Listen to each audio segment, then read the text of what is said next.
Olá, meus queridos alunos, tudo bem? Continuaremos então a nossa aula sobre oligarquia, capítulo 7. Fique ligado que após essa explanação, faremos então uma atividade que será postada lá no Classroom. Também fique atento para nossas aulas online que estão acontecendo lá na Discord, ok? Aulas de vídeo ou aulas de videoaula ou aulas de áudio, ok? Beleza, continuamos então. A oligarquia, a palavra oligarquia, ela vem do grego, tá? Nada mais quer dizer sobre poder na mão de poucos. Lembra quando a gente falou ali na Primeira República, como ela se iniciou? Nas mãos de quem estavam? Então, elas estavam na mão dos poderosos, dos cafeicultores, dos apicultores, né? Aqueles que detinham o poder, os coronéis, aqueles que distribuíam como fazia a votação. Lembra que a gente conversou sobre isso? Então, a partir daí, desse sentido, o que aconteceu? Muitas revoltas sobre a classe pobre, a classe operária, ela não concordou com esse sistema de distribuição política, aonde então houve muitos movimentos em relação a pedidos de direitos de igualdade, né, e reformas por todo então o nosso litoral brasileiro. Bem, vou citar alguma delas então para que fique bem ciente, ok? Aconteceu a revolta do cangaço no Nordeste, né? Que é a última questão das revoltas rurais que a gente tinha visto, lembra? E essa revolta do cangaço, ela foi uma revolta que aconteceu no sertão, lá no Nordeste. Por causa da pobreza, por causa da miséria, dos impostos altos, do desmando dos coronéis, vários movimentos aconteceram, como outros que a gente já viu, que eu falei para vocês no vídeo anterior, e o último ficou então o cangaço. Bem, o cangaço foi liderado então, é o nome que foi dado a esse último movimento, e ele foi liderado então por Lampião e Maria Bonita.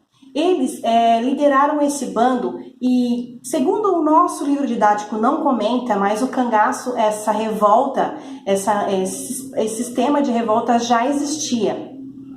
Lampião apenas aderiu a um sistema que já existia nessa época, e ele então se aliou, comprou essa ideia, e ele continuou e fez um bando muito importante, um bando muito significativo, aonde eles saíam, eles roubavam de quem tinha dinheiro, eles faziam acordos políticos com coronéis, eles distribuíam aos pobres. Então, na parte da política, eles detinham, era a classe que representava a classe pobre. Com eles também acompanhavam-se muitas mulheres, por causa da exploração do sertão, da terra e da miséria. Então, muitas delas que queriam, né, não eram obrigadas a se juntar a esse bando, elas estavam junto com os homens e eram muito bem vistas, porque elas pegavam em armas igual os homens, elas cozinhavam, elas cuidavam, elas iam para a mata, elas faziam tudo que era necessário para estar ali junto com o bando. Se esse bando precisasse ir até uma vila, uma cidade, para pegar algum dinheiro para que esse movimento fosse bem sustentado, remunerado, eles atiravam, eles matavam, eles roubavam. Então, na parte policial, eles eram tidos como marginais e como ladrões, e marginais de uma baixa categoria, porque eles não mediam esforços para lutar por aquilo que eles acreditavam, só que usavam de muita violência, e isso não ficou muito bem quisto naquela região do Nordeste. E esse grande nome, então, Lampião, ele teve um grande renome, ficou conhecido na história pelo bando enorme que ele criou e pela dificuldade que ele criou na época da política ali, né, da república. Eles eram contra, então, essa nova, esse novo político, esse novo modo da república de liderar, a distribuição de poderes entre os cafeicultores, entre Minas Gerais e São Paulo, que eles ditavam ali o poder, né, de todo o Brasil, digamos assim, ok? E finalizando então essa parte seria, essa revolta seria a última parte das revoltas rurais. Agora voltando então para outra parte que a gente ainda não falou, seria as revoltas urbanas.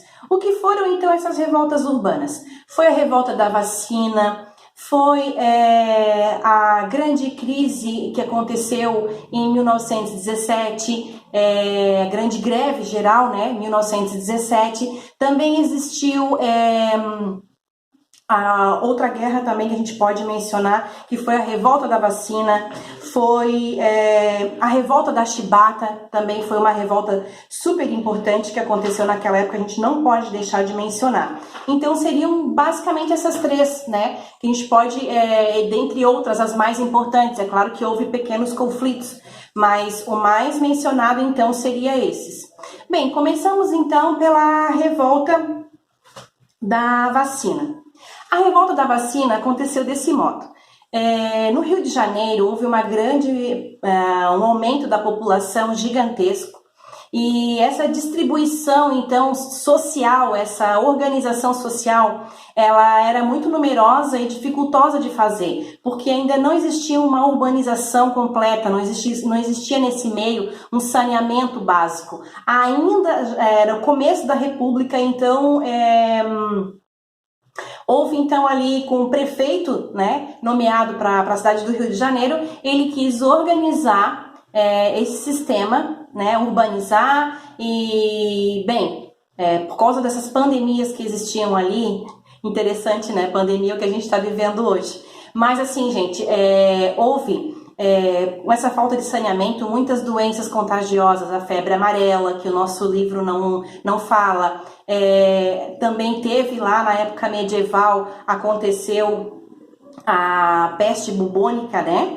Aqui recebeu esse nome de peste bubônica, lá foi peste negra, porque a gente sabe que essa peste ela é uma enfermidade que ela vem pela pulga, né? A pulga do rato, uma coisa horrorosa. Mas enfim, veio daí então que causava uma doença terrível que se espalhava facilmente e matava muitas pessoas. A febre amarela, a rubéola, né? Dentre outras tantas epidemias da época. E o prefeito então contratou um epidemiológico, Oswaldo Cruz, que ele se encarregou então de descobrir vacinas, um meio para que essa população geral ali do Rio de Janeiro ela fosse imunizada. Mas é claro que não houve ali um esclarecimento, pois a população ainda não tinha esse canal, né? Não tinha essa preparação que a gente tem hoje de meio de comunicação, e não houve tempo. O tamanho era o alarme que tinha o movimento sobre isso se espalhando de uma certa rapidez, que ele simplesmente o prefeito ordenou que as autoridades fossem até eles e vacinasse mesmo que por obrigação. Então, ele chegava lá, entrava na casa, chamava o soldado, pegava as vacinas, entrava na casa da pessoa à força, se ela não quisesse tomar, e vacinava todo mundo. Amarrava lá e vacinava, não queria saber. Mas isso criou muitas revoltas, porque as pessoas não entendiam o porquê disso, não sabiam o que estavam tomando, o que era isso, né, que estavam aplicando. Então ficavam amedrontosos, não queriam, e isso causou uma revolução, e o povo foi para cima e se rebelou e não quis, então, receber essa vacinação, até que então, depois de muita revolta, houve o esclarecimento, porém não de forma obrigatória, então, a vacina, ok? Continuaremos então no próximo vídeo, falaremos então sobre a revolta da chibata e falaremos também sobre a grande greve de 1917, ok? Aguarde o próximo vídeo. Tchau, tchau!